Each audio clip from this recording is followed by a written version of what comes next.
Hello, friends. Welcome to our final live streaming of this chakra series. Today, we are digging into the crown chakra. I am here. I'm Mimi. I'm here. I'm here. I'm grounded. I am present. First day of Sun in Aquarius. I am your Gaia Blooming proprietress. I bring you daily astrology videos so you can work with the energies. And here I am once again with Ryan and Nicole Oman. Hi, everybody. I'm Ryan Oman, and I like spirituality and science at the same time. Believe it or not, they actually work together. That's funny. I'm Nicole Oman, and I'm just kind of grateful to be here. The energies have been wonky this week for sure. The last 2 years, 3 years, 4 years, but this last. I'm a little disoriented, I think, with the energies that are going on right now. And I think Mimi's feeling it too with all this Aquarius and then the new moon tomorrow. So, but it's good. The little disorientation as we talk about the crown chakra is probably kind of goes together because the crown chakra is the only one that's not in the physical body. Yep. So I think disorientation is appropriate because this transition from the third eye to the crown is very disorienting. I think that's the job of the third eye, is to disorient you enough so that you can be open to the crown, to let go of your logic and connect to divinity, connect to the universe. The only way for you to be able to be open for that to happen is to let go of your logic, and that takes some disorienting. There's too much disorientation. I like being grounded on an earth sign. Yeah, I understand the feeling. I just hate flying out here in the skies. The fire in me is like, yeah, sure, let's go. Okay. So let's see where it takes us today. Totally. All right. Well, I guess we should start with a little drop in for the crown chakra. Let's do the thing. Everybody sit up nice and tall. Pull your shoulders back. I like to wiggle my shoulders and hips a little bit to get myself centered, just to kind of find where is that like midpoint where it feels like you just kind of sink into your hips. And then from there, draw your shoulders back and kind of elongate your spine. Some yoga practitioners, they talk about imagining that there's like a balloon tied to the top of your head and then it's pulling up. So you get this kind of like elevated feeling sensation. And then just place your hands in your laps and close your mouth. And if you are feeling fatigued during these drop-ins, use the breath to energize your body. The fatigue is coming in a form of resistance. So notice if you're feeling tired or heavy and breathe through it with us and see if we can maybe expand the energy more than allow yourself to sink in heaviness. So start to connect to that breath. Feel the air moving in and out of your nostrils.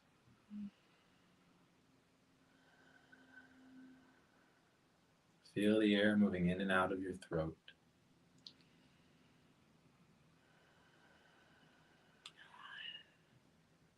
Feel the air moving in and out of your lungs.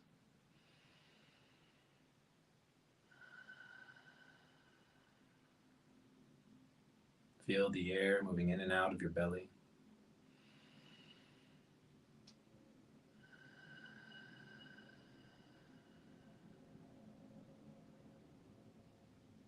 Feel the air moving in and out of your hips.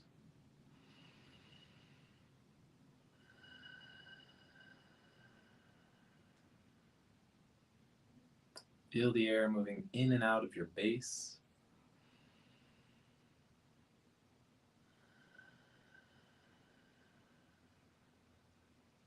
And then allow that energy to float all the way up into your third eye, into your pineal gland, the center of your head.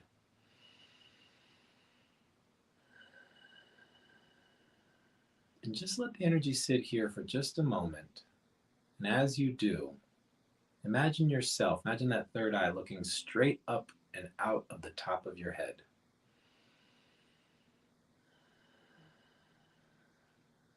And as you do, imagine your crown chakra as a lotus floating on the surface of the water. Your entire body is submerged underwater, and it's only connected to the air through this lotus, almost like the lotus is a snorkel. But this lotus is tight and closed. And we're going to use our breath now to open the petals of this lotus so that it can open and receive the information, the wisdom, and the experience that we need to have. So with each breath, just imagine this lotus that represents your crown gently opening.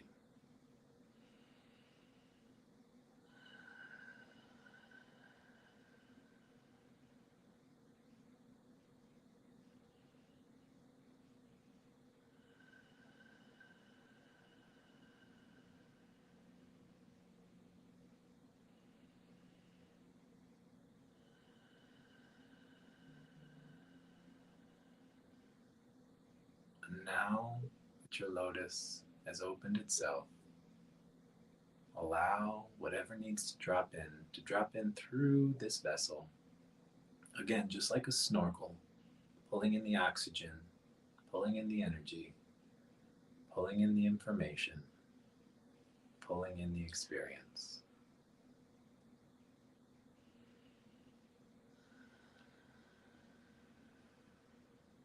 When you're ready, slowly open your eyes and come back to this space and time.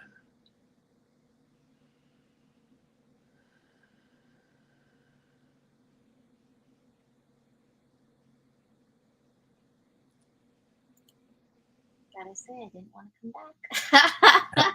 I You're was ready to stay there. Usually I'm ready, I'm ready. And I'm ready to pop my eyes open and dive back in. And this was like, oh, this is so nice. Kind of like that place before we come into the density of being human. That's what it was feeling like to me. So that was so good. Thank you. Yeah, you're welcome. I see it's funny because they talk about lotus a lot in Hinduism as a metaphor, and it's because the lotus, like its roots are in the mud, right? It's down in that root chakra, dirty, muddy, but there's so many nutrients there, right? And without that, you can't have a flower without the mud, right? But then you have this long kind of umbilical cord type of a stem that goes from that all the way up to the surface. And what's really interesting about a lotus is that like the stem is so long, and whatever the surface of the water is, the stem has to be long enough to get the bud to the surface. And then everything, all that bud, it's just this giant flower. It just sits there on the surface floating, but it's always got this umbilical cord, which is very representative of your kundalini or your spinal column, your vagus nerve, right? And it brings it all the way back down to the root, and that root digs down in the soil and pulls up all the nutrients while the leaves and the flower are sucking up all the energy from the sun. It's kind of a perfect metaphor. I think also what I really love about the lotus metaphor is that it includes all four elements. So it's the earth, and it has to grow through the water, like your emotional processing, to so come out to start creating a solid foundation on the surface, right? And then really connect to the air, right? That air energy. And then the flower cannot bloom without the sun. A lotus opens when the sun, the light hits it. And so it's this beautiful relationship and understanding of each part of ourselves, not just the physical, mud and water, but what that represents, the earth, right? Our grounded nature, really rooting ourselves into this planet, and then the water, that emotional relationship. I mean, that umbilical cord trying to find its way to the surface, that's like really interesting. How many times do we have to go through our emotional process? We think, oh my God, we're never going to see the surface again. I know I'm feeling that lately in my life. We drown in our feelings sometimes, and we finally pop up. We start stabilizing, right? And as we start stabilizing, that's when the beautiful green right? The green of the what are they called? The leaves, but like lily pads. The lily pads Yeah. stabilize the energy of the umbilical cord, right? And they also provide like a really good platform for frogs to sit on and jump. That too, but a platform for the flower, right? For our blossoming. And so I think, and the awareness that we're connected to the celestials at the sun. How come they don't call them lotus pads? Maybe it's a different plant. I don't know. But I do know that the crown chakra is named Sahasrara, which means 1,000 petaled lotus or 1,000 petaled lotus. I always interpret that as kind of infinite because I think 1,000 is just kind of a placeholder for like an infinite number of petals. And petals very much represent this kind of the idea that you're getting awarenesses. You're getting those little aha moments, those little intuitive hits, those awarenesses. The opening of the awarenesses. And you're like, pop, pop, pop. When I had my enlightenment experience many years ago, I always said that like it felt like I was having popcorn in my brain because I would get these little epiphanies would pop. And like, when you microwave popcorn, first it sits there and it does nothing for a really long time. And then all of a sudden you hear a pop and you're like, ooh, there goes one kernel, right? And then pop, and then pop, pop, pop, pop, pop, pop, pop, pop, pop, and then it's like you have a bag of popcorn, right? That's kind of what my brain felt like when I went through my enlightenment experience. Was it started like, ooh, oh wow, that's a really interesting thought. I've never really looked at it that way. And then pop, oh, well, that's an interesting thought too. I never really considered that. And then pop, and then pop, and then it happened so quickly that my mind could no longer keep up with the experience of the popping, and it all popped. So it was like instead of, so the moment when you have an awareness and you feel connected to divinity, you feel like, oh my God, God just gave me that idea. Like that's not something I came up with. That just dropped in, right? Imagine that all your thoughts come from that place. And that's what that enlightenment experience was like for me. It was like no longer these moments of awareness, these moments of epiphany. It was all awareness. It was all epiphany. And I did that for what, like 48 hours? 72. 3 days. It was 3 days. It was like the Jesus kind of thing. And there was a point where I had to go, okay, we got to ground you again. And I had my experience 3 months before it. I had in July. You had yours in October. And thank God I had it because his was so intense that if I didn't know how to navigate it, because I just went through it, we would have been in trouble because he could have had a psychotic break, and he almost did have a psychotic break. There was a couple times where I had he was sitting on these sand dunes just watching the world and laughing like a child. Yeah, literal euphoria. Yeah. Wow. Oh yeah, euphoria. He thought and we were dead. I popped.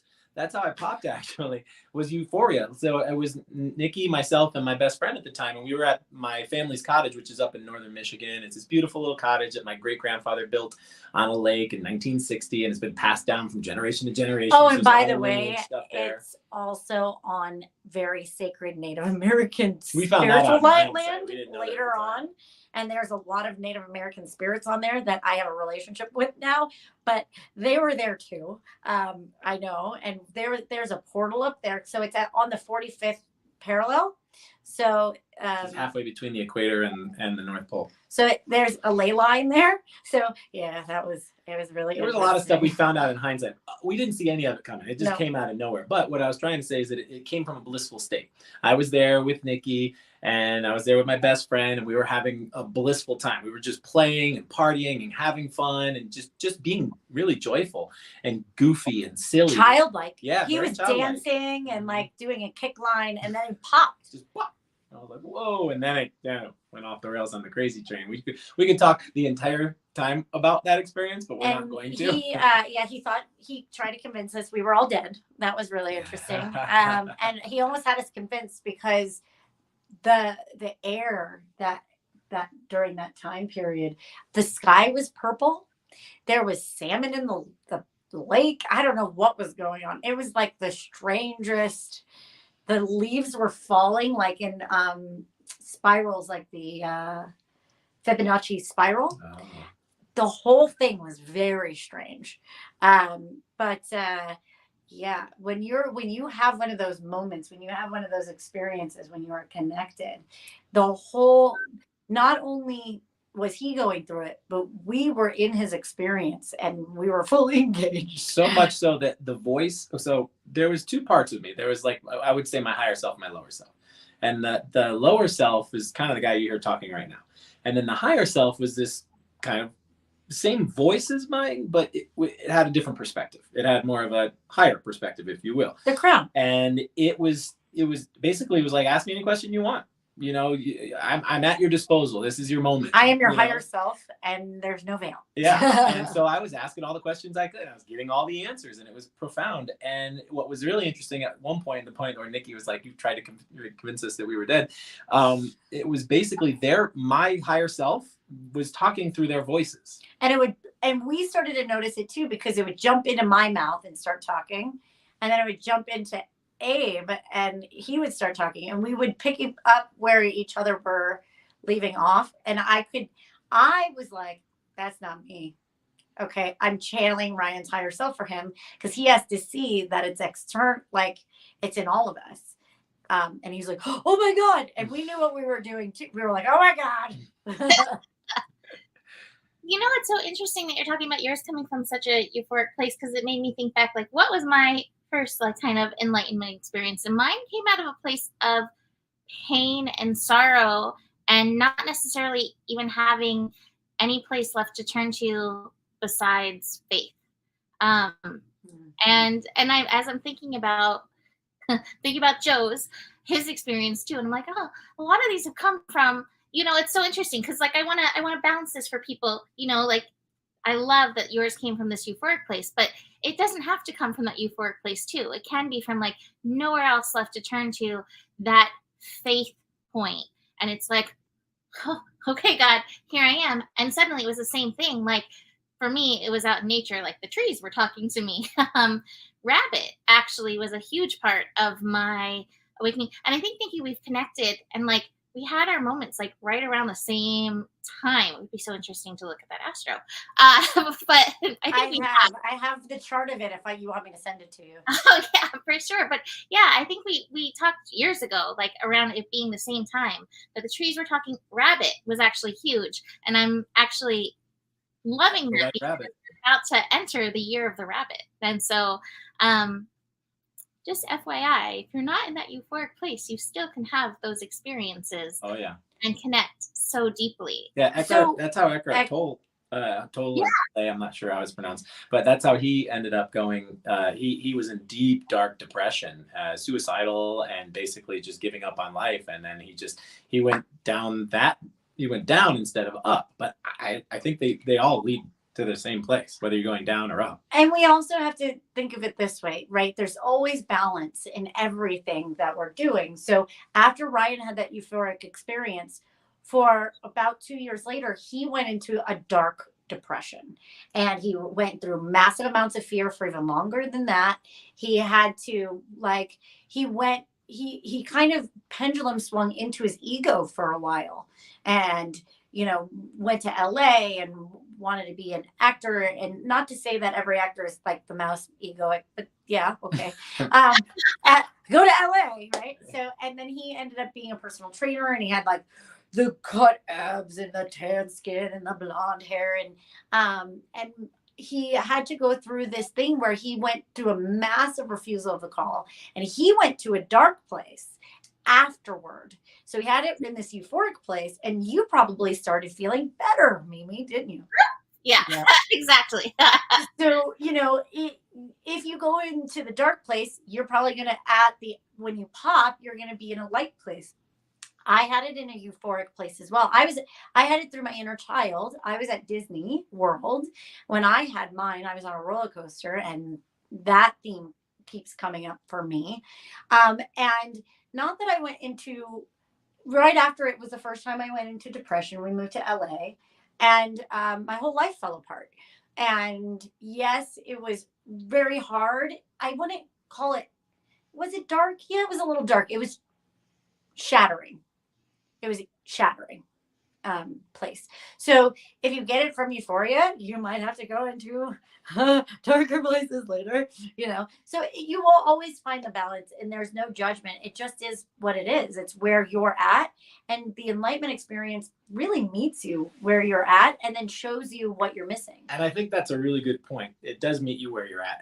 And I think that there is a lot of people out there, especially who are doing this work, who are trying to invoke an enlightenment experience. They're trying to use the work as a tool to create enlightenment experience. And I can tell you from experience, neither one of us did that. And I don't know about you, Mimi, but I didn't do any work leading up to that. I mean, I was devout Christian a couple of years before that happened, and I spent a lot of time with the church doing that. So there might have been some of that, but I honestly just think it was a ripeness. I was just ripe, and I think Nikki was just ripe, and I think that the ripeness isn't something you can control. I don't think you can manipulate it through the work, but I think what the work does is it gives you a capacity to then hold that space for either a longer period of time, or it won't blow you out. Because a lot of times people have enlightenment experiences and they get blown out. Nikki dated a guy who went through very similar experiences I did, but he didn't have his friends to hold space for him. He was in a Vipassana.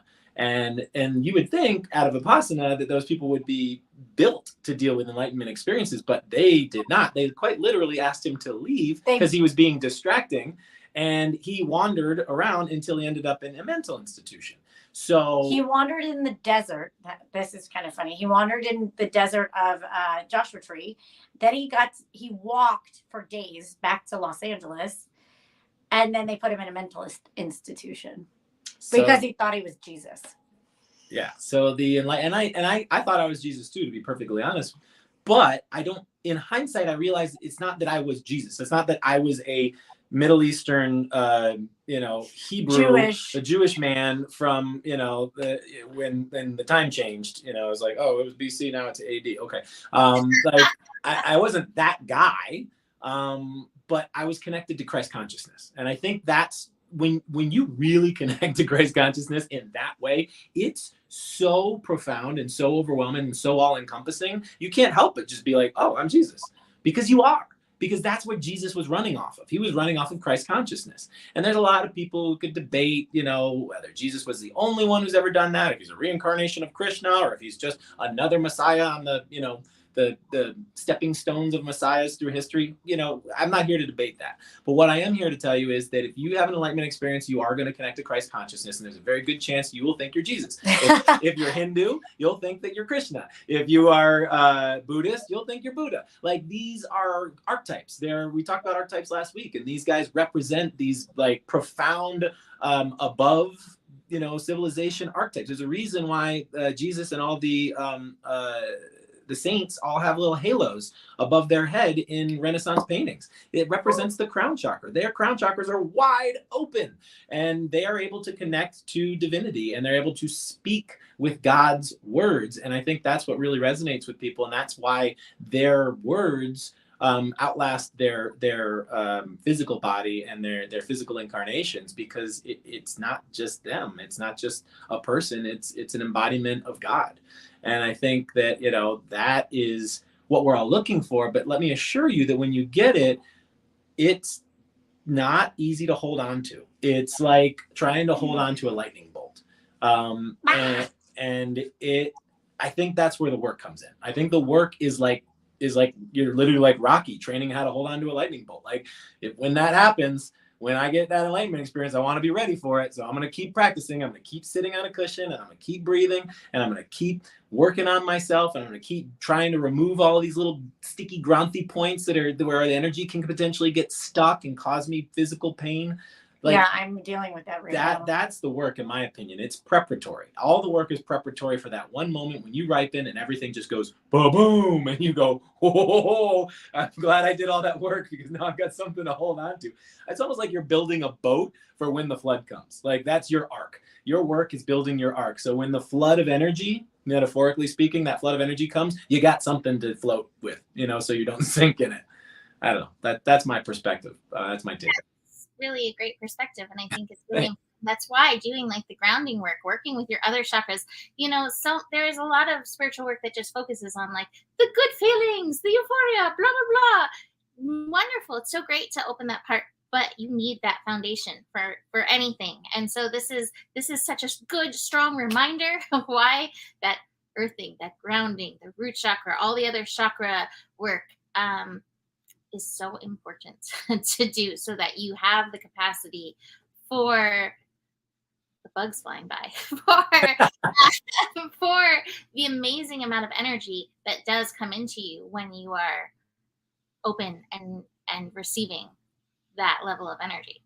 Yep. And I also want to bring this in too, is once you have that experience, your life isn't like over. It's only just begun. And the work is only just begun. It only just begun. And we had both of our experiences were in 2006. And so, we've lived a lot of life since that. And it's not that we haven't had an experience like those experiences. They're different now. The first one's always the most intense, I think, like that one concentrated, because it blows all the doors off. It's like when Alice goes to Wonderland for the first time and she goes down the rabbit hole, but then she finds the mirror and kind of can come back and forth, right? And she has a little bit more stability in going over to the other side, but it doesn't mean that it's still comfortable. There's I think, like what Mimi was saying, now it's time to bring it into reality. I think that's why my life fell apart right after my experience, because now I needed to integrate my experience into my personality, and my personality had to change because of it. And I had to change behaviors that I was doing. And now it's more of a maintenance. And I have to continue to do the work because I've integrated my enlightenment experience. I have the knowledge and also the wisdom of the experience that I have, the understanding of it, if you will. But now it's how to integrate it into my life. How am I as a partner now? How am I as a mother now? How am I as a friend now? And how am I as a teacher? And one of the things that happened to Buddha when he had his enlightenment experience, he was like, oh my God, I did it. Woo! And then now you have to teach it. That's exactly the next thing. Wait, I can't teach this. I just got this. How the heck am I supposed to teach this? Good luck. Yeah, basically. And it's funny, she brings up Buddha, and I'm going to bring up the Matrix, because there's a very profound, Christ type experience when Neo, which is an anagram for the one, he ends up becoming enlightened, right? And then you're like, oh, he's enlightened, now he can, he's like unstoppable, and there's like this like feeling that everybody has, like, oh, now once you become Superman. enlightened, you're going to be unstoppable. Well, there's still the Matrix 2, and I assure you, Neo wasn't unstoppable in the Matrix 2. He had plenty of challenges. As a matter of fact, once he gained his powers, he got harder. Yes, he leveled up, and so the challenges will level up, and that's something that people need to realize. People need to realize in this work is that if you do achieve an enlightenment experience, that's not game over. That's game has just begun, because now all of a sudden you level up, and all of a sudden the challenges become deeper. They become more subtle. They become more nuanced. They become more frequent, and you have to have another level of awareness in order to handle those levels of challenges. But Christianity talks about this a lot, and they talk about how God will only give you the challenges that you can handle. And I truly do believe in that. Sometimes you're right up on the edge of what you can handle, but you can handle it. And I think that is, again, where the work comes in. You have to do the work so that when these challenges come up, you have something to hold on to for dear life while you're going through them. It's really interesting. So I looked at, mine was probably a little bit before yours, 2005. And I was like, let me just pull up this astro really fast. And what's interesting is Uranus had recently moved into Pisces. And Uranus is, we talked about it last week, the great awakener, right? Liberation, evolution, revolution. And what's interesting, when we were, sitting down before this broadcast to talk about it, I was like, well, here comes Saturn into Pisces. Saturn into Pisces. It's different than Uranus. Uranus is like, okay, here you go. Let's get enlightened with a cattle prod. Saturn's like, okay, deep end of the pool. Here you go. So I think a lot of people are going to be, as I've been doing my year ahead readings, I'm saying, like, a lot of people are going to be waking up. A lot of people are going to be having these enlightenment experiences, you know, the ups and the downs of them over the next 3 years. And so, again, this is why we need to all be prepared, because I believe, I wonder if this is crown, I guess this is crown related. I believe we're all connected, you know? And so we who have gone through this, who have understanding of it, will be holding energy, bringing support, teaching Buddha, right? Like teaching like Buddha to help others who are starting to wake up to this energy over these next, 3 years. And there's going to be some intensity to that. Oh yeah. You know? Yeah, that's the path of the bodhisattva, right? Because basically when they talk about Buddha having to teach, that was him becoming a bodhisattva. Because basically when you have an enlightenment experience, and I had an opportunity, they basically were like, are you ready to leave? And I was like, no. I want to stay here. I got more work to do as Ryan. And they were like, okay, cool. Like they gave me an opportunity. They quite literally said, do you want to see where you're from? Do you want to go back to the stars and see where you're from? And I was like, that sounds really awesome and terrifying, and I'm not quite ready for that yet. And that was the tail end of my enlightenment experience, when they basically gave me the offer of leaving the planet. Now, at this point in my life, I think maybe I probably could have come back. It might have just been another experience in my path. I don't know, but I refused. I had my refusal of the call in that moment and came back into this body because I had work to do. And the Buddha did kind of the same thing. He achieved enlightenment, and he spent the next, I don't know, 50, 60 years of his life trying to explain to people what he went through and how they can get there. And he talked a lot about the middle path. And the Greeks talk a lot about the golden mean, right? The middle, the golden mean, right? That for us is the heart, right? You bring everything back to the heart. That's that balance center between the upper chakras and the lower chakras. That balance point is how you can take all these wonderful, grandiose things and bring them into reality, and how you can take reality and you can make it larger than life. It has to come through the heart. And the heart is that balance point where everything becomes love. I also think that's what Jesus was teaching. That's why you see him with the sacred flamed heart. He was trying to show you, like, your power is actually in your heart. Get this. Yep. Get this. Get the life too. The earth, yes, based. This is Christ consciousness. I think the heart path.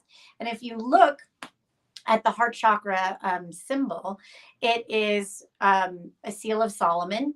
But if you see it that's the seal of Solomon, which is, what is it? The Star of David. The Star of David. Yeah. The Star of David is the 2-dimensional figure of the Merkaba. So a Merkaba in the 3-dimensional route here. They also call it a star tetrahedron. Yep.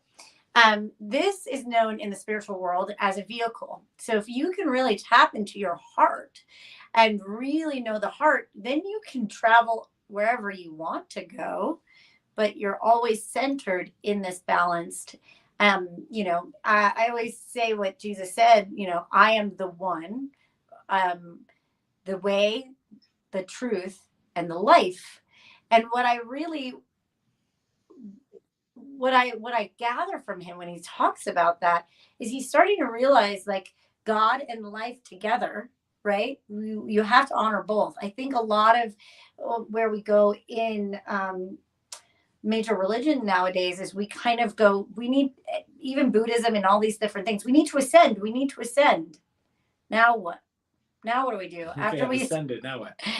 We have to teach, or we have to integrate, and we have to bring it back down, and we have to make it real in our life.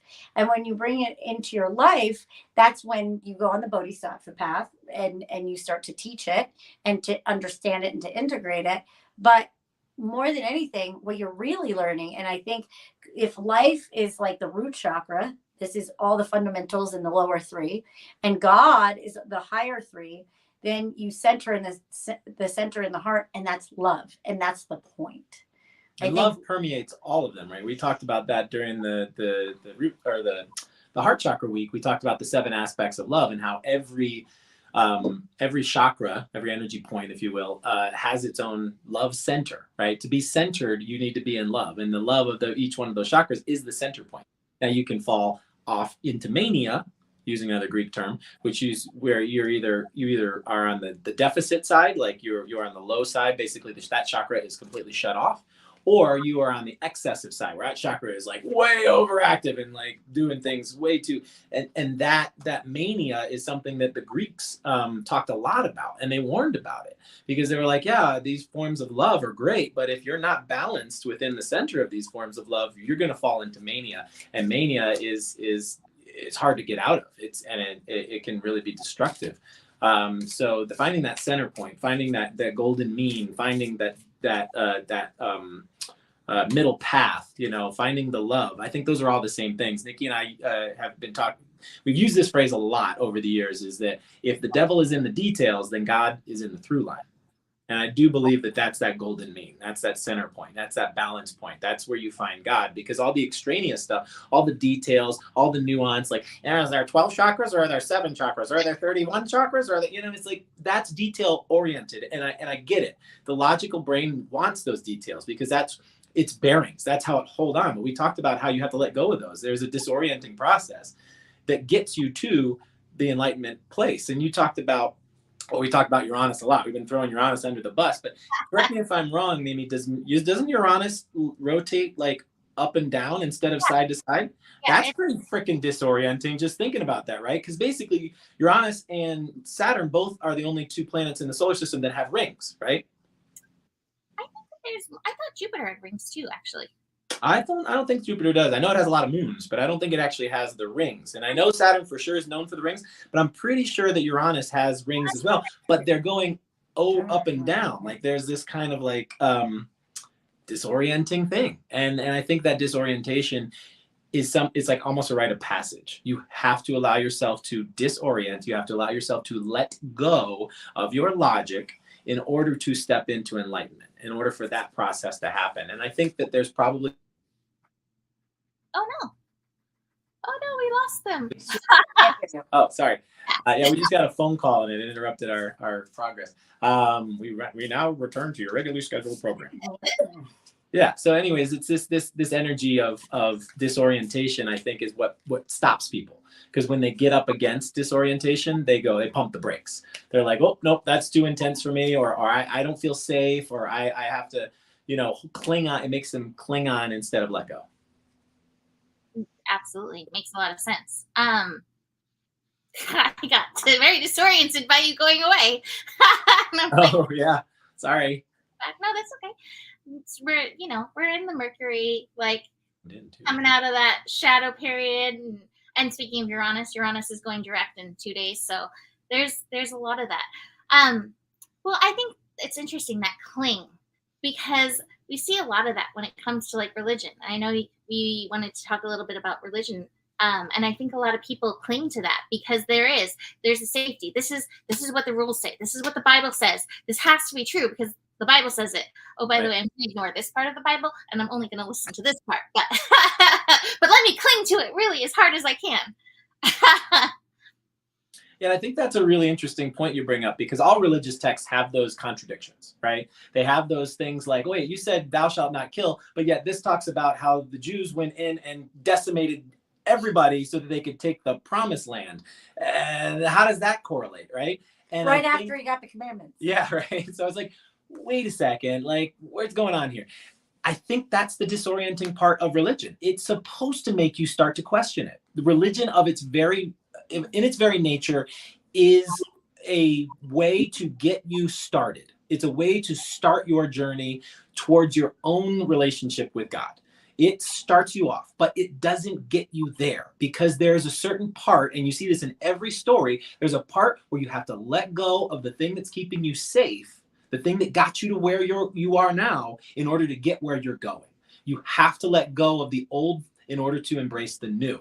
And that comes up over and over and over. And I think religion can only get you so far. And I think that's the reason why so many people reject religion, is because it gets them to a point where they're like, I can't do this anymore. My growth is stunted now. But there is also the value of you wouldn't even be who you are if you didn't start there. I cannot be the person I am if I didn't start my life as a Christian. If I didn't go through the Christian dogma, go through the Christian teachings, go through the storytelling, go through the belief in Jesus and the belief in God, if I didn't go through that experience, I wouldn't have a foundation for spirituality. I wouldn't have a platform for me to grow from. And I think that the scary part for me as a Christian was letting go of Christianity as it being the exclusive way and realizing that it's not the end, it's the beginning for me. It was the beginning for me. And now in hindsight, I can honor that. I can honor the religion that I grew up with as the beginning of my process. And I can see the value and the teachings without having to feel like I need the safety of that container in order to do the work. Or feeling victim to the religion. Yeah. Yeah. And then you can very easily do that. You can resent a religion for being too repressive of your growth. And I think a lot of people will take that extreme. But it has to be repressive for you to pop out of the egg. Because you can't have safety without repression. Yeah. Like, that it reminds me of a baby getting too big for the womb. You're Yeah. not going to resent the womb, hopefully. Like you had to have the womb. So many people do resent the womb, actually. It's true. But at the same time, you have to grow past the womb to grow, right? And you have to come out of the womb. And I do that's think a painful, messy, scary process, both for the womb and for the baby. Yeah, because it's such a growing, like now the baby is not tucked in and safe in this small confined space. It was necessary. Now it needs to grow on its own. And now it's exposed. Mm-hmm. And this is what we were talking about this transition of going from, I figured it out, I'm enlightened, to, oh my gosh, now I'm a little soft shell crab and I have to recalibrate to the world, right? The baby's a perfect metaphor for that. And when you're talking about birth, I see the tower card. I see the tower card as a birth. It's like, okay, this tower is your womb, and now we're going to shoot it with lightning, so you have to come out of it. Hold on. I want, okay. Do you have like a... Yeah, the tower card in the earth, the light seekers is so it's almost looks like a teepee, but it's like this little cavern and it's being shot with lightning. And what's cool about this one, it's not just like a physical man-made looking tower. It looks like a womb, right? It's very mother-like, it's very nature-like, and the squirrels coming out like, I gotta get out of here, or my like things are about to get real squirrely. my nuts are burning. Oh, nuts. I just lost my home.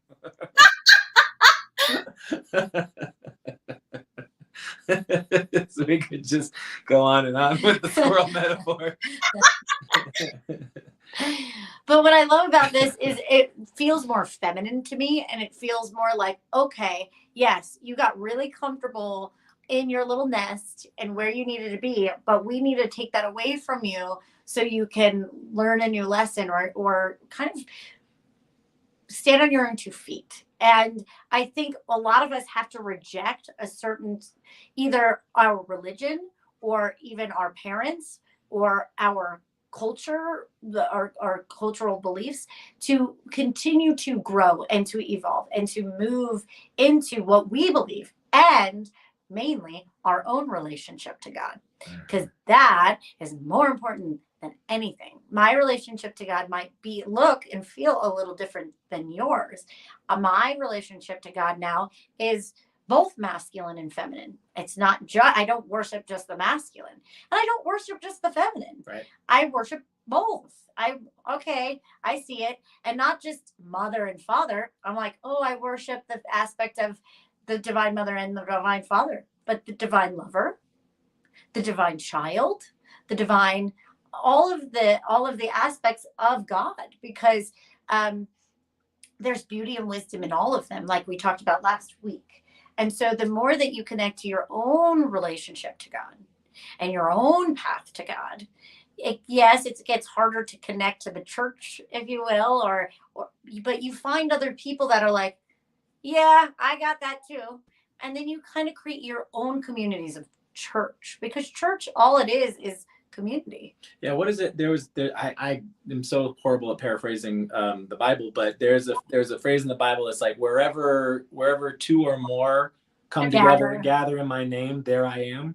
Yeah. Church isn't about a temple. It's not about stained glass windows. Yeah, I mean those are great, and those were the reason why they built them the way they did was to pointed up towards God. Those huge churches with those huge vaulted ceilings and those huge things. It was like, wow, we want you to look up. That's basically what they were saying. Look up, look up, look up, right? Because we were in the Kali Yuga, and things were really real. They were as real as they'll ever be. Like we were in the dark ages. Shit was real. But now we're starting to move out of that. We're starting to move in that Dwapara Yuga where things are a little more open to suggestion, where you can influence things with your thoughts and you can influence things with your feelings and you can influence things by getting a group of people together who all believe the same thing. And it's changing and we have to evolve and change with it because that's just the nature of life. I think one of the things that you brought up and one of the things I've been thinking of is growing up in the Catholic Church, it's like you have to go to a priest to get to God, and I think that was one of my biggest, always horrified, horrified feelings. Like, do I really have to go through somebody else to connect to the all that is? And then I think as you move away from that, you recognize God is in everything. The divine is in everything. And so you go from this, that limit again, into this expansion of recognizing that.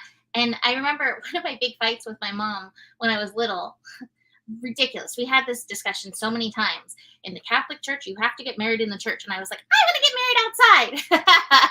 You have to get married in the church. And I was like, but God made nature. How could it be like anything less than a church to be out in nature? That was we had that fight a million times. Sure. Growing up in that. And so I think that's a beautiful expansion that we can all try to remember. I think that's actually in A Course in Miracles, that every encounter that you have with anybody is actually a holy encounter. And imagine if I could approach the world that way. Imagine if we could all approach the world that way. I am not there at all times, but there are times when I see it, and those are the, yeah. Oh, and when you see it, you really see it. When you have one of those moments where you're like, whoa, like we just talked about in my enlightenment experience, my voice, the voice that I've been talking to in my head was coming out of her mouth. That was the most real experience of namaste that I've ever had. Like I quite literally heard my own voice coming out of my girlfriend's mouth. Like it was the perfect embodiment of that concept that God is in everything. And you're always talking to God. And what a great, people, they talk about the confession thing is like kind of weird, right? But what you're doing is you're building a skill. You're building the skill to be able to talk to God. And that person is a representative of God until you build the skill to the point where you just talk to God directly. But you still needed to build that skill. And there's a reason why you came into a family that was Catholic, because you needed to learn certain skills that will now help you later on in life. And I truly believe that we are brought in to have the experiences we're supposed to have, especially as a child, because very much as a child, we're just figuring out what this world is all about. It's their parents are doing the best we can, but as a child, we're just absorbing as much as we can, and we're put into a certain context because that gives us the tools that we're going to need later on in life. Well, this is interesting because me and Mimi have a very similar upbringing in the fact that I was raised Catholic, but I didn't have to argue with my mother. Because your mother did all the arguing when she was for me. So my mom was Mimi. Yeah, right? Very good point. And so when my mom, she didn't argue with her mother because my grandmother was kind of like, yeah, whatever. She did argue with the nuns, though. My mom argued. I argued with the nuns because I just wanted it to make sense. I'm like, here are these teachers, right, that are teaching me something that in my mind is not processing. In my mind, I'm like, no. Yeah.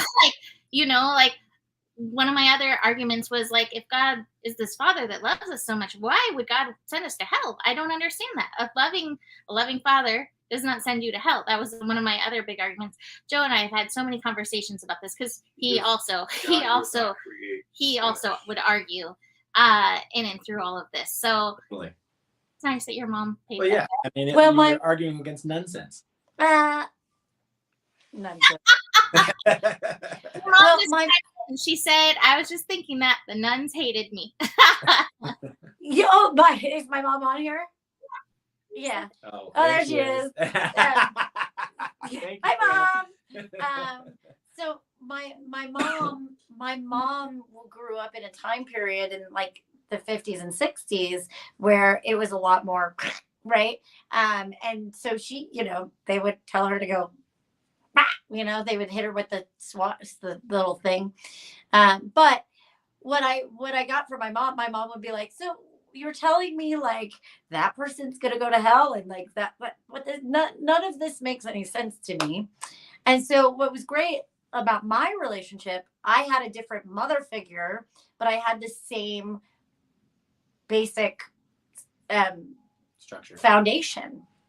But my mom was like, yeah, keep questioning it. And she like encouraged me to question, even though she put me in a Catholic church and I got the foundation I needed. She was also like very much in my corner going, it's okay to don't think that you can rebel against that authority if you want to. And she really gave me a container. So I really felt nurtured by the religion more than I felt suppressed by it, just because I had her in my corner going, yeah, it doesn't make sense. And I'm like, oh, good. Yeah, I'm not the only crazy one. Spoiler alert, life doesn't make any more sense than religion. True. Sorry. You think you get out of religion and all of a sudden everything's going to start making sense? You're going to believe in science and then everything's going to make sense?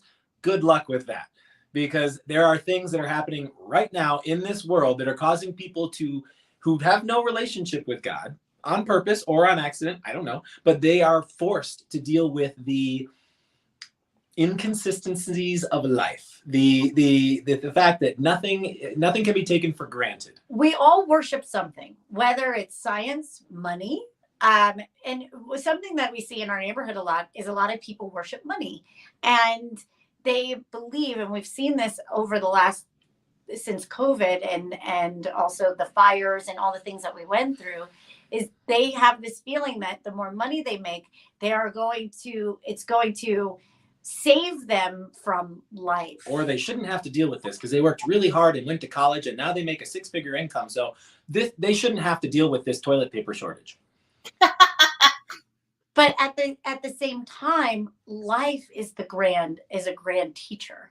And just like what Mimi was saying, if we see everything as God, right? As God, this relationship to God, then our whole life becomes a connection and a relationship to God. Are you trying to tell me that COVID is God? And what is the corona? What does corona mean again?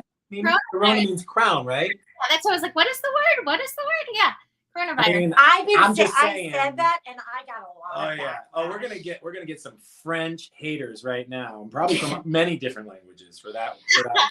But no, I mean, look, everything teaches us something, and it brings us closer and deeper to ourselves, and it has us question things that maybe we thought were true. And when we can't escape life alive. So we have to start thinking about the things that are reality, which is the fear of death, the fear of losing loved ones, the fragility of things, and that illusion that we kind of base ourselves around. So we put the religion padding on, our religion helmet, and we put our science helmet, or we put the science, I will protect myself with science. I'm blinded by science. I will protect myself, right? There's all these things that we're going to protect ourselves, but really there's so much beautiful God within us, and that could be our bodies and our immune system or our beliefs or whatever it might be, or our frequency, whatever. whatever it is, there is something to your life experience that is teaching you exactly what you need to learn to have your evolutionary experience. How many people's beliefs got shattered the last 3 years? I'm a very connected to spirit and source and my inner guidance, but I've had illusions busted the last 3 years. I don't know about you, but there is some things that I was like, this is the way. And I'm like, nope, maybe not. Yeah. I think the way is love. To go back to that to me is what I always find. And so here's an interesting thing for me as a Sagittarius. So I have the word samasati tattooed on my back. Samasati allegedly is the last word the Buddha said, and it means right knowing. And I tattooed it on myself as my quest to the truth. I want to know the truth. And since I got that tattoo, I know, right? I know. What you wish for? That's fun. And since then, the path I've gone on is like, okay, so love is the only truth that I've ever been able to actually hold on to. That's it. There's nothing else that like stands the test completely. So I, oh, and I forget what we were talking about, but it was actually during the meditation. Was it an Einstein quote? I would rather have my mind like opened by wonder than closed from, I don't remember what the word is, but that to me feels so crown heart connected to stay open in wonder to the universe creation, the universe connection, than think that we know it all, because wow. Every time you think you know something, the beautiful universe in life comes in and goes, oh yeah, you think you know that? Okay. There's just the idea that you could know everything is so ludicrous, because we've been writing books. Does he say that? My teacher Kufu used to be like, God will show you. This is my teacher who took me through, and that was his response. God will show you. The universe will show you. So shout out to yeah, I really get this. It's either if you want to make God laugh today, make plans. If you want to make God laugh today, think you know something. And if you want to make God laugh today, say you'll never do something. Right. Right. Ooh. Yeah. I think speaking of France, she talks about how you never say the words. What was it? You never say the words always or never when you're working as a nurse, because the moment you do is when that thing happens or doesn't. It's just you set yourself up, and God's always there to go, ooh, you set yourself up. Yeah. Now you just put up all the dominoes for me. Now I get to knock them all down, and that's life, and you just have to come to acceptance with that. And I think that's a huge aspect of the crown chakra is acceptance. That is a big love part of it. We talked about agape. Agape is God's love. Right? God's universal love that has no judgments. It's just everything is love, right? And the only way that works is with acceptance. You have to accept things as they are. You can't add quid pro quos. You can't add little addendums to. I try all the time. You can't add a bill. You can't add a bill of rights to acceptance, because acceptance is acceptance, and then you either accept all or you don't. There is no. It's the Yoda thing. There is no try. There is only do or do not do. And there is no, I'm going to try acceptance. You either accept things or you don't. But I like it negotiating with God. That always works. How's that working out for you? It's like negotiating with yourself. It's true. Would you do that too? And I'm a pain in the ass, so that never goes well. Yeah. Well, because Virgo. Totally. Let's be fair. This is all of us. Right? Seriously. Yeah. I was gonna go somewhere else with that, and I popcorned somewhere else. It happens. Yeah. Huh. Well, do we want to open the floor to outside? I know Nikki said that she would love to do that, and we had some beautiful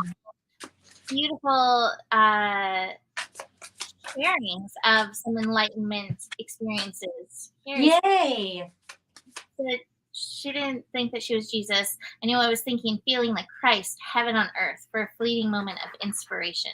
I think a lot of times, you know what, let me be fair, because that can also be the enlightenment experience too. Like, mine was a little longer. It sounds like yours was a little longer, but sometimes they are those fleeting moments. And I've had those too, where it's like, Oh yeah. oh my God, it's so perfect. A lot of times when I'm sitting and looking at the astro to do the recording, I have those moments. I'm like, oh my gosh, this plan is amazing. It's so perfect. And it's like, shoot, back in the body. Yeah. Well, and I think for Paisley, I think that the reason why she didn't feel like she was particularly Jesus is probably because she just accepted that the consciousness is what she was experiencing and didn't have to define it. I think when I thought of myself as Jesus in that moment was because I was making an attempt to define how I was feeling. And I was like, the only context I have for the way I'm feeling is Jesus, because that was my upbringing. And I think that was my attempt to try to bring it back to some form of logic. So this is from Azalea, says that their first enlightenment experience was with, actually, Nikki and I. Nikki led the Artist Way class, and she was shown how each of the participants were just different versions of herself. It was we are all one awakening. So I love that. That was beautiful. And this actually reminded me, one place I thought would be really interesting to go, plant medicine. I was just going to say that. Yeah, we're on the same page. Brains. Because a lot of people now are trying to hit I don't want to judge plant medicine at that, because I don't judge plant medicine, but it can be like that, kind of like easy button in some ways. I don't want to say it's fully that, but some people use it as that easy button to get to that enlightenment experience. So I know Nikki has a lot of experience with ayahuasca, which I don't think is an easy button at all. Let me say. No, she will spank your ass and send you home. Yeah, she will, and she or she will heal you. It just depends on how you meet her. But I want to say, I do have a lot of experience with plant medicines in a very interesting way. And so I want to give you just a brief, I'm going to make this as brief as I possibly can. Now, personally, in my story, I have a hard time with substances. And so I'm not surprised that I had my first enlightenment experience on a substance. The reason why I have a hard time with substance is because my dad was a substance abuser, alcohol, cocaine, crack. And so I hated substances. But there was something within me that knew that I was going to have some sort of relationship with them because I needed to heal from them. So I decided that I wasn't going to do anything that wasn't plant-based or earth created, right? There was something inherent. Cocaine comes from a plant. No, I know, but it's processed. They cook ayahuasca for hours. I know, but it's a little different. I know. I'm just trying to be the contrarian. I'm contrarian, everybody. Hi, I'm the contrarian. But is cocaine being used for like the way that they're cooking it, the way with intention and all of this? Well, that to me is that's the focal point of medicine, right? So you bring up ayahuasca. There's ayahuasca and there's DMT. We talked about this a little bit. If that's the case, yeah, I did use ayahuasca later, but when I did my first experiences, they weren't man-made. It was mushrooms, right? It was full on just plant. There was no process. It was, we picked mushrooms out of shit. Except and for that's the picking and the drying and turning them into tea. Oh, well, we didn't do or chocolate. We didn't do any of that. Oh, you just ate them? We ate them. It's kind of gross. But we washed them. Cow poop. But that's about all we did. So neither here nor there. I decided that I was going to do earth-based plant medicines, right? And so marijuana never really resonated with me until we moved to Colorado. I didn't like marijuana. It made me paranoid, and they weren't using it. A bunch of high school people don't use marijuana with intention and appropriateness. High schoolers didn't use intention instead of container? When I did the mushrooms with my enlightenment experience, we didn't either, but we did. Yeah, it was called Disney. That's a container. And I set intentions. I made everybody set intentions. Now coming up to it, I did. I made everybody go, what kind of experience? What do we want to do? Like, I kind of did that before I even knew I was a shaman, right? Anyway, so I knew there was something inherent that I knew when I was a teenager that I was going to have a rebellious thing with substances. So I was like, okay, I'm deciding to do them plant-based rather than cooking, you know, whatever. Minimal amount of processing. So what I ended up doing when I was having my enlightenment experience is I was on mushrooms, and I had a few mushroom experiences before that, and they've always been semi euphoric. They always worked with me well, but this time it popped me open. So when it popped me open on the mushrooms, my guides started talking to me like they do now. And they told me that I was going to have this ability eventually, that I was going to be able to have this connection without anything. But something they really said when I was sitting in Frontierland by the water, and I was like, I'm talking to angels, like I'm legitimately talking to a higher power here. They said, that's great. You got here. This was your permission slip, but you can't do this on mushrooms again. You're not like, you need to do this on your own 3 times. And then we're going to show you your next step. So I did. I had one on my own. Well, first I had my first one again was with Amma in India by myself, right? Not on mushrooms. Not on mushrooms, not on anything, just at the ashram. Then the second time was with my teacher, Russell. I had an enlightenment experience with him. And then I did it the third time, or was it? I don't remember. No, the last time was with Russell. Because Russell, as soon as I had that, he goes, I think you're ready for your next thing. You need to take ayahuasca. And I was like, they told me after I had my third experience, I was going to get my next plan. And then I went into ayahuasca. This is what I'm going to say about plant medicines. They're really beautiful assistants to your process. But just like what I was told, it was a permission slip. And you have the ability to do this on your own. Sometimes, though, we get clogged up and we can't, and we're stuck, and it's hard. So those plant medicines are graceful friends that come in and go, come on, I'll help you through your next phase. But if we get stuck just doing the plant medicines or thinking the magic comes only from the plant medicines, then you're kind of coming off your path a little bit. And I'm not saying that with any judgment. I'm saying we need to remember where spirit really lives, and it's within our own state of our hearts and our consciousness and our own life and our bodies, and you can enter that. Yes, we need little friends sometimes you need a life coach, sometimes you need these external things to help you and support you.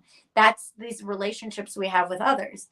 But we have to understand too that if we get stuck, then I've seen a lot of people drinking ayahuasca every single month before they integrated their last ayahuasca ceremony. Which is, by the way, this is really important. That's not sustainable. Ayahuasca takes 30 years to reach maturity.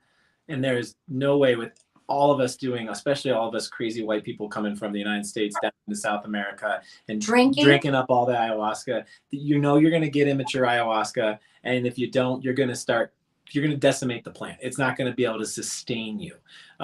As beautiful as ayahuasca is, it should be like it should be a portion of your life. There's a section of your life where ayahuasca will call you in and you will know it. She will call you and you'll be like, hi, who's this? And it'll be like, oh, this is ayahuasca. I'd like you to come sit with me. You're like, that sounds really scary, but okay, right? Or whatever you do, right? Or you might just go, oh, wrong number. Like, whatever it is that you do, you're going to get a calling to do it. But if you're not being called to do it, don't do it because you think it's your only way to connect. Ayahuasca is a gift, but it is a very delicate, very mature gift that needs time to mature. And if you use up all the ayahuasca now, the next generation who needs her won't have her. So we need to be a little bit more responsible when it comes to things and understand how much love and time and energy goes into creating some of these plant medicines.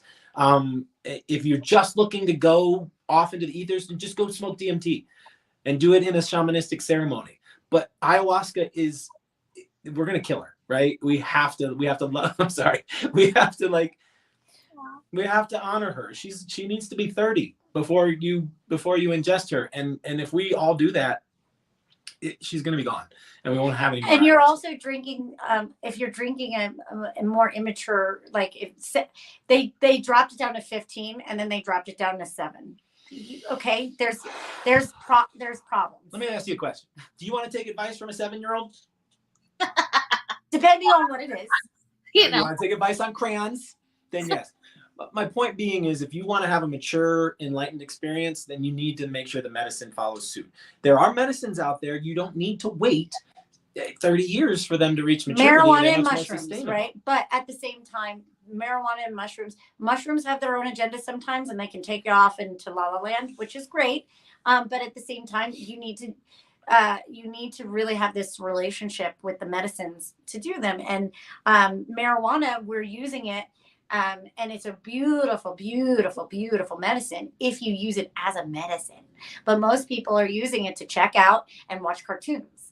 And so if we're doing it in a ceremonial form and you're using it for a healing ceremony, if you create an altar, you set an intention, you create a container for yourself, you're doing it with a massive amount of reverence, marijuana can open up your mind just like ayahuasca can. I will tell you that from experience. what do you think about how it's grown too? Oh, yes. Right?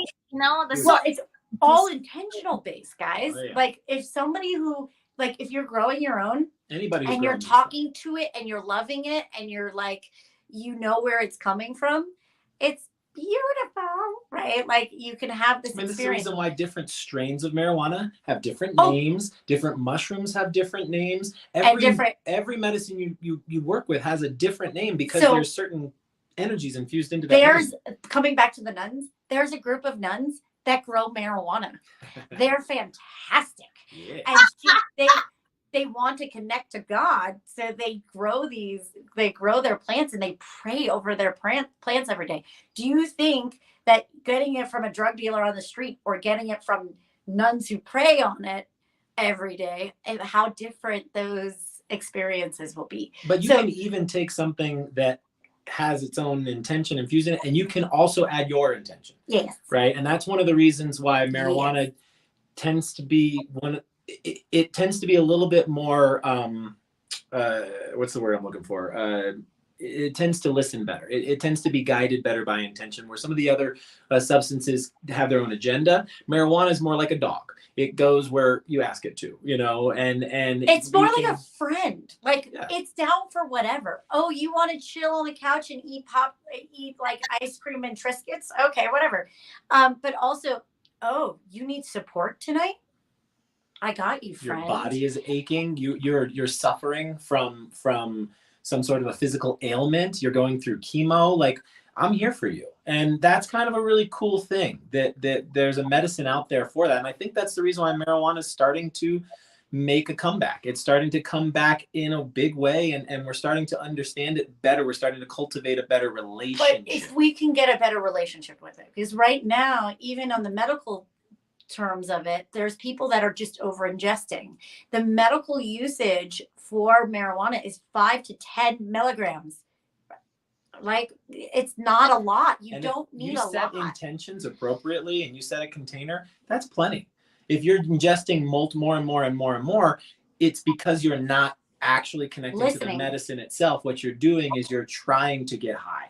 And it's just a fact. And high, every time you get high, you need a little bit more to get high, and a little bit more to get high. And the come down is more. So you'll go through ups and downs. So you'll feel better when you're on the marijuana, but when you come off of it, your problems are still there, and then it feels harder, and then you need more. So it becomes this kind of abusive relationship instead of using it as a medicinal when you need it, listening, do I need it today, or am I just trying to escape?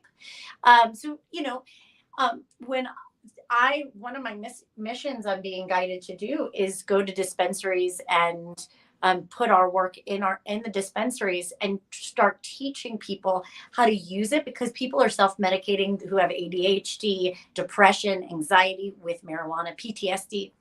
And it's a beautiful medicine to do that. But not only will it make you cope, it can make you heal. But you have to learn. You still have to do the work. the healing properties. The medicine's not going to do the work for you. I think that's the real like takeaway, is that it doesn't matter what medicine you use, the medicine doesn't do the work for you. And I think a lot of people are worshiping medicine or really leaning on medicine too hard, in the sense that they think that the medicine has the magic, and the magic is in you.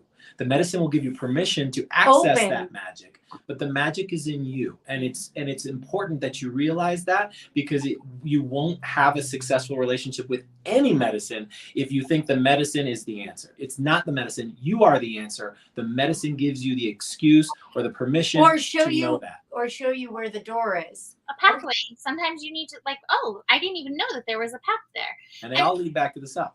Well, that's one of the things I love.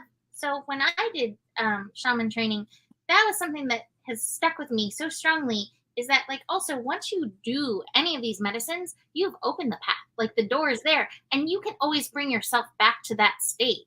And that's something I don't think is always, I don't know, put out there, is that reminder, like, hey, like you've opened that path. You can go find that path again and walk that path again and get to that place again. And then Nikki kind of brought that up with, you know, how she had to get there herself 3 times. And another thing that keeps coming up is how we can also bring up, I don't know, hallucinogenic states through our breath, through our breathing, which, you know, right there, the lungs surrounding the heart, right?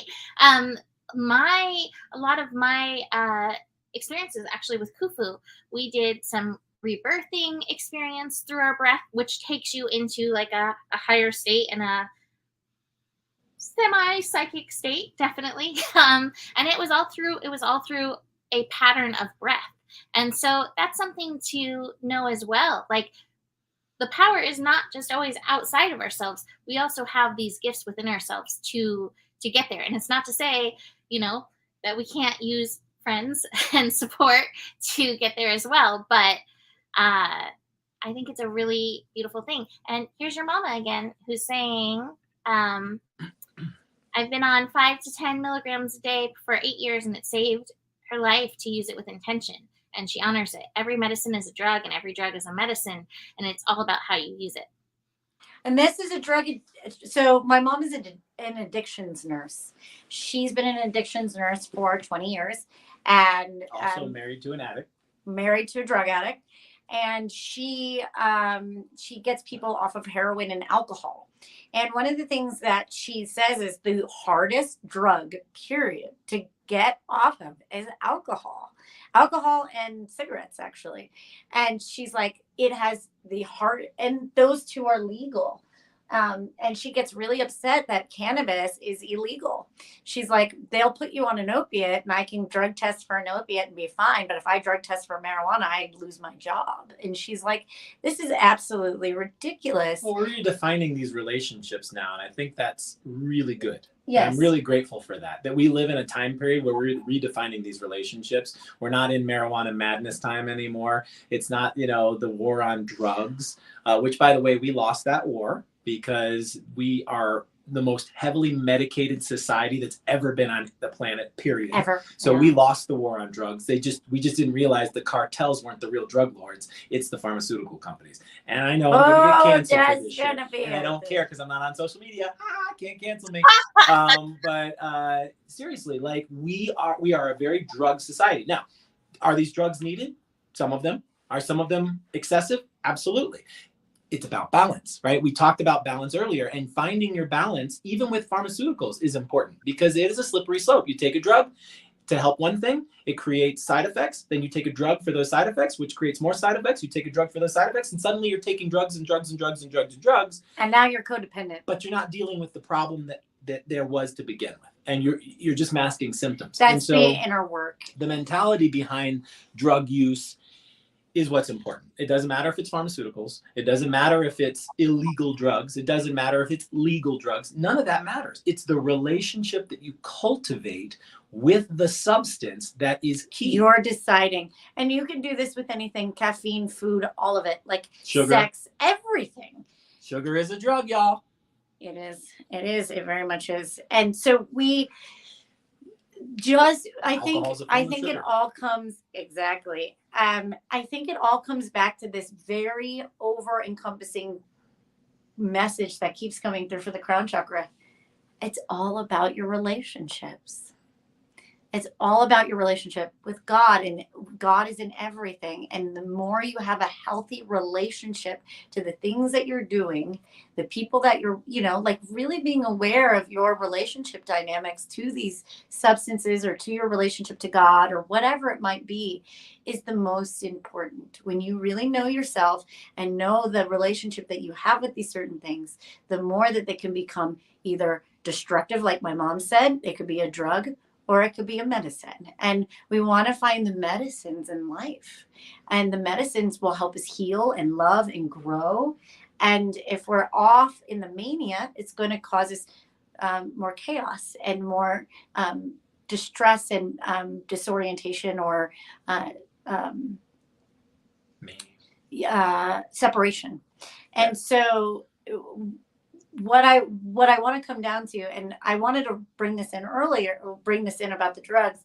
The last time I took ayahuasca with my mentors, because I was thinking I was going into ayahuasca shamanism, and she told me, Nick, I'm already in you. You are the medicine. Bring your medicine to the people, and they will get what I get, because you've matured over 30 years, right? So the medicine is in you. The medicine is in you. God is in you. And you might need ayahuasca to be initiated into the awareness, but what Mimi said was very powerful. Once you open the path is already open. So we don't need to be addicted or codependent on these medicines. There's a whole big thing, microdosing and baby. And what I've seen with a lot of these medicines is they come in cycles. You need a cycle. I did 2 cycles of ayahuasca for a year. They came 9 ceremonies, and then I was done. And then I had a baby. Every time I had a cycle, right after the cycle, I had a baby. So no more ayahuasca. But what I want to really reiterate here is open the pathway and then get to know yourself. Open the pathway, get to know yourself. And the relationship part of it is all about cultivation, right? The reason why we use the word relationship so much is because it's a continual process. You don't develop a relationship and then that's it. There's nobody in your life, there's no thing in your life that you have, okay, now this is my relationship, and then it's stagnant and it stays that way forever. You can't do that. That's not how it works. And so cultivating a relationship with God, aka crown chakra, universe, whatever you want to call it, the relationship to your higher self is something that you have to cultivate on a daily, on an hourly, on a minute, on a second, on a moment, on a thought. Every single moment you are cultivating a relationship with God. Mm-hmm. And that's just what it is. And it changes. The more you do the work, the more that relationship deepens, becomes subtle and nuanced and powerful, and you start to blur the lines between who you are and who God is, because you are God. Listen, everyone, you are God. Not an ego way. Start acting like it. Oh. What does that even mean? But wow, yeah. I mean, it is what it is, right? All things are God, the good, the bad, the ugly, and everything in between. So just the awareness that you are responsible for your life because you are the creator of your life, that's all you need. Just that awareness. And then once that awareness is there, it's like a seed. Awareness is a seed. You plant it, and then you try to make it grow by continually giving it your attention. You let your awareness grow by giving it attention. The more attention you can give, the more awareness you get. And then the plant grows, and then you can start plucking fruit from the plant, and you can start enjoying life in a whole new way. And that's what the work's for. I also think it's one of those things. I really like what you said of like, your God, start acting like it. And what I want to say is, your God, start taking responsibility for it. Because it's not an ego thing to say you're God. It's an ego thing to say you're not. Because then you're delegating responsibility to something that's not giving away your power. You're giving away your power. And it's like, you have the power, Dorothy. The shoes have been on your feet the entire time. And when we start taking responsibility for who we actually are and the difference we can actually make in our own life, not everyone else's, it's not yours to save everybody. It's not a savior complex thing. It's about, how can I really take ownership of my life and my happiness, and really listening to what that means. And by the way, when you start doing that, your relationships get better, because you're not trying to control others to believe what you want them to believe. You give them the permission slip to become themselves, and whoever that might be. And I see that a lot back in religion, of like, you have to believe in what I believe, because if you don't, then I'll short circuit. That's still egoic. What we have to understand is there is a connection, a source light in all of us. And when you, like Ryan said, cultivate that, we nurture it like a seed and a plant, and we keep growing it, and it creates, think of it as a fire or a flame, the flaming heart that Jesus, the sacred heart. The more that you cultivate that flame, the more you'll light other people's way without even trying, or without agenda. Beautiful. You're a light. A light does what it does. Well, I want to take that and help people with their personal responsibility by aiming them towards your journey of ascension chakra. Because so much of what Speaking of agendas, right? But I mean, here's the thing: we're here to learn. We're here. I did like a 3-hour reading yesterday, and so much of the reading kept coming back to, we are here to experience. We are here to experience. We are here to experience. We are God experiencing itself as human, right? So, which, by the way, Nikki and I both got from our enlightenment experiences. What is the meaning of life? Because that's like the first thing you do. I'm enlightened. Great. What's the meaning of life? And we both got the same answer. Experience. Yeah. Experience. Just to be experienced. And all the pros and negatives and whatever. All of that. But here's the thing, is like, we do need guides. We need Sherpas. We need support to help in this growth, because we all hit those points where, like, you know, what are those? What is it? Plateau. Plateau. Yeah, thank you. I'm like, platform? That's not the word. Hit those plateaus and we're like, oh my gosh, now what? And I think that's why this course by you guys is so wonderful, because it's addressing all these chakras that we've gone through over these last several weeks, which, by the way, I reposted them on YouTube, so they're easier to find, because YouTube tends to somehow bury the lives. So they're reposted so you can find all of them. But in this journey, it's like, let's take you in. Let's go to the foundation. Let's go to the bottom. Let's go to the root and explore those things. And, you know, like I said, or like we have said through this, that's part of the whole experience, the enlightenment experiences. There's the ups and there's the downs, right? And so here it's like, let's consciously go there. Let's explore the root. Let's explore how you feel in the root. Let's explore your fears, the survivals, what's in there, what you're hiding from, right? I have a tendency to be like, I'll be over here, right? I like being up here, like I said at the beginning. So it was like, let's get in there. And it was so powerful. And so I highly recommend, you know, if you're feeling plateaued, or if you're like, I'm not really sure, you know, how to meet myself as God, or how to meet my partner, my relationship as God. This journey, these activations, both of them actually, will help support you in that path. Thank you, Mimi. I really appreciate your perspective on our work. It's really validating and beautiful. Thank you. What Ryan and I figured out, what we did in our work, is we climbed the mountain and we found that there was a path. And so we started, just like anybody who would, you know, find a mountain and wants to create a path because it's beautiful. We had to lay down certain wood steps when it gets steep, and signs, and we had to do all that. And that's all we really did, I think, more than anything, is we laid down a path for you to have an experience. And we give you certain guidelines and things to think about, but it's not about us telling you what to think. It's about us holding a container for you so you can experience yourself in a very honest way.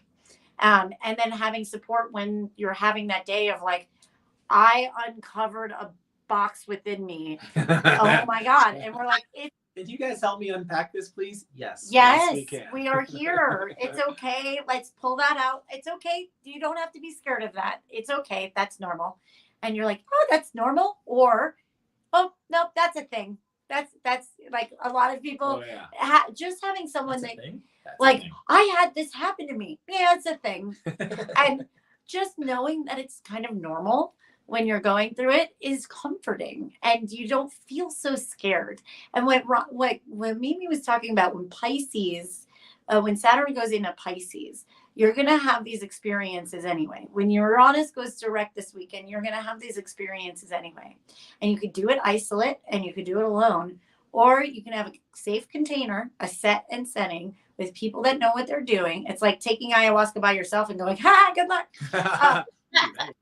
Taking ayahuasca by yourself. Yeah, no, I would hate to do that. Wow. Or doing it in a container with a shaman that knows where they're going. And we know where we're going, and we know where you're going, and we know how to keep an eye on you when you're at the edge of the cliff. And we could go, oh, come here. Yeah, that's steep down there. Come here. And we also know when to go, you keep sitting on the bus when everybody's out exploring. Get on the bus. Right. And so you know what I like? Go ahead, honey. Sorry, it cut out. So I was like, oh, she's done. But I was just going to say what you just said that's so great too, the container. Because I was thinking you have the activations as well. And I was sent the activations, and I've listened to approximately 1.5, because I personally need the discipline of a container that helps me show up. Because I'm like, I still haven't done all of those. I'm like, oh, but I was there. Every single one of your things, I did every single one. I need that container. And I think a lot of people are like me, where they need that discipline and they need that container. And so here is that option as well that will help you if you are committed to your growth, which like what Nikki just said, Saturn in Pisces doesn't care if you're committed or not. You're committed to your spiritual growth over the next 3 years. It might be nice to have a container to help you work through that and have the discipline to show up, so that the universe doesn't have to be like, think, off the cliff kind of energy. Yeah, that's something I learned actually as a personal trainer, not just a container, but accountability, right? Being able to create a space where somebody shows up every single day. And then one of the cool things that we do in our program is that we have these weekly meetings. We meet every week, and we do a little Zoom call, a little Q&A, an opportunity for people in the group to interact with each other and us, so that we can all get on the same page. And that accountability, knowing that at the end of the week, like, hey, I've got that, Zoom call I'm going to go on. I should probably make sure that I do these meditations. That level of accountability is going to help you to stay consistent. And I think that that's like the real medicine of the lower chakras, especially the root chakra, is this element of consistency. Because if you really want this work to impact your life, if you really want to really embody change, you have to show up and do it every day. So, if you're wanting to sign up for the Journey of Ascension, which you said that you're pushing it back a week now? Yeah, we're going to start the 29th. The energy was just a little too wonky this week, and with the full moon, and there was a lot of people like, so we're like, okay, let's just wait a week. It felt good. It felt right. So, yeah. Beautiful. Yeah. So But in the meantime, Nikki brought up a really good point yesterday. In the meantime, we have the activations to help you prep for the journey. So if you wanted to, you can do the prep, you can do the activations, which is a really great energetic prep for the journey itself. Beautiful. Well, so if you're looking for them, I have their website, pulling down the words, their website posted under every one of these chakra videos. And like I said, I just re-uploaded them on YouTube. There's actually on the Gaia Blooming front page of YouTube, or Gaia Blooming's front page on YouTube. There's the chakra series. And if you click below any of those videos, it has the link to Nicole's website or their website where you can join the journey. And there is a code. There is a limited amount of people who can use the code GB23 and get almost 50% off the cost of that. And I'm telling you that this course is worth its full course. It's full payment, but it's nice to get, a discount. So go check that out. And it has the link for the activations as well on there. So if you're looking to find that, and you can always find Nicole on Facebook, Nicole Brightfeller Oman, and reach out to her with any questions as well. Yeah. Thank you, Mimi. Is there anything of yours? I mean, are you still doing the year ahead? Is that? I am wrapping up my year aheads. I filled my month of January with year aheads. If you want a year ahead reading, you can still reach me. But now I think I'm going to be launching what is Saturn and Pisces going to feel like. So if you don't want to dig into the whole 2023, if that's too much, you're like, how is this working me? You can always reach out to me. And I always do general readings, all kinds of. Somebody asked above, do you guys do readings? Yes, I do readings. Are you still doing readings, Nikki? Yeah, I'm definitely open to doing readings if you need one right now. So, as the journey starts going, a lot of times people need a session or so. So I usually give them precedent. And when you do the journey, I do give you discounts for sessions. So if, so I do get busy with those. So if you want to book a reading with me, I would suggest to do it soon because I'm gonna probably get busy. All right. Well, with that, are you ready? Do you feel ready to close up? Let's close up this lotus that we opened up and let ourselves come back to life, back to reality. I don't want to come back down from this cloud. I don't want to come back down from this cloud. I can do this all day.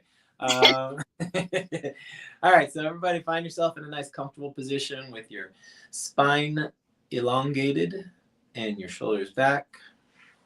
Close your lips. Connect to your breath.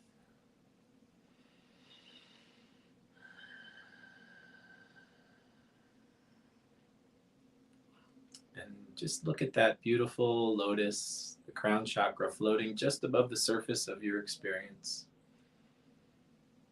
Wide open, taking in all of the beautiful wisdom. And imagine that the sun is setting. The world's starting to darken. And that lotus, responding, starts to close one petal at a time.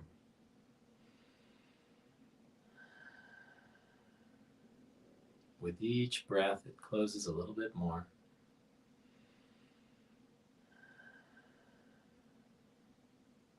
Until it turns into a tight little bud, harnessing all that potential energy for the next day, for the next experience. And draw that energy back down your spine and into your heart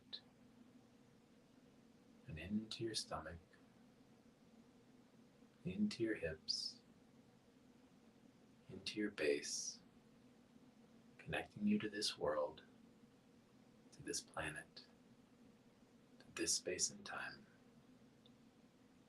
grounding your experience into the reality that we experience together.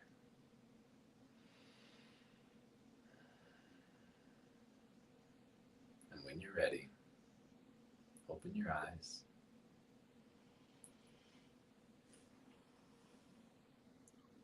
Thank you. Thank you so much, Nicole and Ryan. This has been so fun. Please, friends, reach out to them and consider joining the journey of ascension. And thank you, everybody who's joined us and left comments for us over the last several weeks. This has been such a joy doing this with Nicole and Ryan, and just such a joy interacting and seeing your experiences. So thank you so much, and happy Friday. Namaste. Yeah, thank you, Mimi, for being such a great host. Thank you. All right. Bye, friends. Namaste in touch.